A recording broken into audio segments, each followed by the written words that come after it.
இன்னைக்கு நம்ம பார்க்க போற டாபிக் என்ன அப்படின்னு பார்த்தீங்கன்னா simple tenses, simple present, simple past and simple future. எவ்வளோ டைம் படித்தாலும் சம்டைம்ஸ் நமக்கு கன்ஃபியூஷனாக இருக்கும், இல்லை வந்துட்டு புரியாமல் போயிடும். பட் இந்த வீடியோவில் உங்களுக்கு ஈஸியாக புரிகிற மாதிரி நான் உங்களுக்கு சொல்லித்தரேன். ஃபர்ஸ்ட் ஒன் வந்துட்டு simple present tense. Simple present tense எப்போல்லாம் நம்ம யூஸ் பண்ணோம் அப்படின்னு பார்த்தீங்கன்னா 3 திங்ஸ் நீங்கள் ஞாபகம் வச்சுக்கோங்க. உங்கள் நோட்ஸில் கூட நீங்கள் இதை நோட் பண்ணிக்கோங்க. 3 விஷயங்கள் என்ன அப்படின்னு பார்த்தீங்கன்னா, ரெகுலராக பண்ணுற சில விஷயங்கள், உங்களுடைய ஹேபிட்ஸ், அதே சமயம் ஒரு சில ட்ரூத் ஆர் ஃபேக்ட்ஸ். இது 3 விஷயத்த சொல்லும்போது நம்ம யூஸ் பண்ணுற டென்ஸ் என்ன அப்படின்னு பார்த்தீங்கன்னா simple present tense. Okay, for example, I brush my teeth every day, I brush my teeth twice a day. இது வந்துட்டு ஒரு ஹேபிட் உங்களுக்கு இருக்குது இல்லைங்களா? இது நான் சொல்கிறதுக்கு வந்துட்டு யூஸ் பண்ண டென்ஸ் தான் simple present tense. I read newspaper every day. Okay, ரொம்ப சிம்பிளான ஒரு விஷயம். இன்னொரு ட்ரூத்தோ இல்லை ஒரு ஃபேக்டோ நான் சொல்லணும் அப்படின்னா, the sun rises in the east அப்படின்னு நம்ம சொல்லுவோம் இல்லைங்களா? அது வந்துட்டு ஒரு இன்ட்ரெஸ்டிங்கான ஒரு விஷயம், அதுக்கு ஒரு ட்ரூத் கூட. அதனால தான் வந்துட்டு நம்ம சிம்பிள் ப்ரெசென்ட் டென்ஸ் யூஸ் பண்ணுறோம். ஓகே, ஸோ இதுதான் வந்துட்டு சிம்பிள் ப்ரெசென்ட் டென்ஸோட யூசேஜ். செகண்ட் நம்ம பார்க்க போகிறது என்ன அப்படின்னு பார்த்தீங்கன்னா simple past. Simple past tense எப்போ யூஸ் பண்ணுறங்கிற கன்ஃபியூஷன் உங்களுக்கு இருந்ததுன்னா இப்போவே நீங்கள் வந்து அதை கிளாரிஃபை பண்ணிக்கலாம். ஒரு முடிஞ்சு போன ஒரு விஷயத்தை பற்றி சொல்லும்போது தான் நம்ம சிம்பிள் பாஸ்ட் டென்ஸ் யூஸ் பண்ணுவோம். For example, I visited my grandparents yesterday. நான் என் தாத்தா பாட்டியை பார்க்க போயிருந்தேன் நேற்று அப்படின்னு நம்ம சொல்கிறோம் இல்லைங்களா? அதுதான் வந்துட்டு simple past tense. It rained yesterday. நேற்று பயங்கரமாக மழை பெஞ்சுது, இதெல்லாம் நம்ம சொல்லுவோம் இல்லைங்களா? ஒரு முடிஞ்ச ஒரு விஷயத்தை பற்றி சொல்லும்போது தான் நம்ம வந்துட்டு சிம்பிள் பாஸ்ட் டென்ஸ் யூஸ் பண்ணுவோம். இன்னொரு எக்ஸாம்பிள் கூட நான் சொல்கிறேன். We played football yesterday. We played cricket yesterday. இப்போ உங்களுக்கு சிம்பிள் பாஸ்ட் டென்ஸ் புரிஞ்சிருக்கும்னு நினைக்கிறேன். நெக்ஸ்ட் டென்ஸ் போகலாமா? நெக்ஸ்ட் நம்ம பார்க்க போகிறது simple future tense. Simple future டென்ஸ்னா என்ன? ரொம்ப சிம்பிள். நடக்க போகிற ஒரு விஷயத்தை பற்றி பேசுறதுக்கு பேர் தான் simple future tense. For example, it will rain tomorrow. We will have a meeting tomorrow. நாளைக்கு வந்து மழை பெய்யும் அப்படிங்கிறது அந்த ஃபர்ஸ்ட் சென்டென்ஸோட எக்ஸாம்பிள்.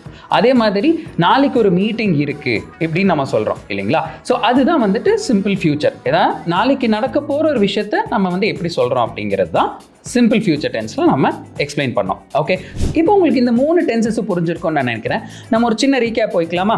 ஸோ நம்ம 3 விஷயங்கள் பார்த்தோம். One is simple present tense, அப்புறம் சிம்பிள் பாஸ்ட், அப்புறம் சிம்பிள் ஃபியூச்சர் பார்த்தோம். சிம்பிள் ப்ரெசென்ட் டென்ஸ் அப்படின்னா 3 விஷயங்கள். ஒரு ட்ரூத், அதாவது உண்மை சம்பவங்கள் அண்ட் ஃபேக்ட்ஸ் சொல்லும்போது, அதே மாதிரி டெய்லி ஹேபிட்ஸ் பற்றியோ இல்லை ரொட்டீன் பற்றியோ சொல்லும்போது தான் நம்ம யூஸ் பண்ணுறது சிம்பிள் ப்ரெசென்ட் டென்ஸ். அதுவே சிம்பிள் பாஸ்ட் அப்படின்னா முடிஞ்சு போன ஒரு விஷயத்தை பற்றி நம்ம சொல்லும்போது தான் சிம்பிள் பாஸ்ட் டென்ஸ் யூஸ் பண்ணுவோம். அண்ட் ஃபியூச்சர் அப்படிங்கிறது அது ஒரு ஆப்போசிட். நடக்க போகிற ஒரு விஷயத்தை பற்றி பேசும்போது தான் நம்ம வந்துட்டு சிம்பிள் ஃபியூச்சர் டென்ஸ் யூஸ் பண்ணுவோம். இப்போ நம்ம ரீகேப் பார்த்துட்டோம். Let's try it out. ஓகேங்களா? ஒரு சின்ன டெஸ்ட், ஒரு சின்ன குவிஸ். ஓகே, நான் 3 சென்டென்சஸ் சொல்கிறேன். அது எந்தெந்த டென்ஸ் அப்படிங்கிறது நீங்கள் காமெண்ட்ல மென்ஷன் பண்ணுங்க. ஓகேங்களா? So first question is this: I work out every day. I work out every day. Second question என்னன்னு பார்த்தீங்கன்னா, I will call you tomorrow. I will call you tomorrow. Third question என்ன அப்படின்னு பார்த்தீங்கன்னா, she came yesterday. She came yesterday. So உங்கள் quiz ரொம்ப simple. இப்போ நான் 3 sentences சொன்னேன் இல்லைங்களா?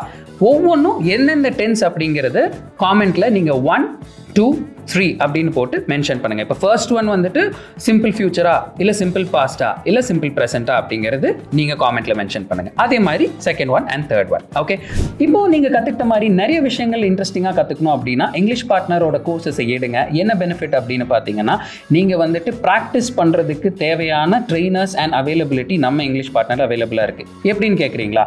இங்கிலீஷ் பார்ட்னரில் நீங்கள் வாட்ஸ்அப் வழியாகவே இங்கிலீஷ் கற்றுக்கலாம். எங்கேருந்து வேணால் கற்றுக்கலாம், எப்போ வேணால் கற்றுக்கலாம். பிகாஸ் 24/7 நம்ம ட்ரெயினர்ஸ் உங்களுக்காக அசிஸ்ட் பண்ணுறதுக்கு ரெடியாக இருப்பாங்க. Practice makes a man perfect அப்படிங்கிற சேயிங் நீங்கள் கேள்விப்பட்டிருப்பீங்க.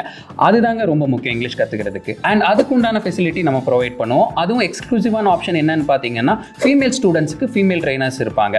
ஸோ இதெல்லாம் உங்களுக்கு சூப்பரான ஒரு ஆப்ஷன் இல்லைங்களா?